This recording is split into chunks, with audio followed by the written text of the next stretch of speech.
Welcome! In today's episode I'll talk about a cheap and quite easy way to do your background.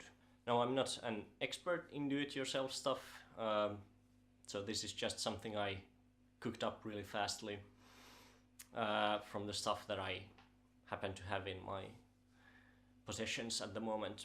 Now I thought it would be fun to make something like this, and as you can see I'm doing it from big sheets of paper. I think it's A1 or A0 even, the paper size. I happen to have lying them around in my corners, so I thought I might get rid of them at the same time. And they're just cut, and then I stapled papers together. After that, as you can see, I spread out the papers on the floor, and then I just painted it with watercolors. I'm using an extra filter pad that I had in my possession, and you can also of course do it with anything else that you happen to have. The colors I choose were kind of earthy and more like, I don't know, stony, rocky background was what I was looking for. So I use a lot of grays and blacks, a bit of brown and a bit of red also. I'm not sure if brown and red were that good ideas, but at least they bring some different texture in the background at least. Then I let the whole thing dry up.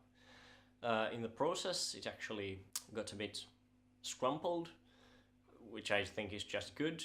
It makes it more lifelike, it gives a bit of a depth to it. And after it has dried, I glued the papers together so that it would hold up a bit better. After that I put some plastic on it.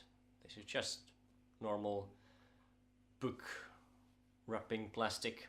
Now it did shrink a bit, but that's not a huge issue since it's mainly in the left lower corner and you can't see that corner that well.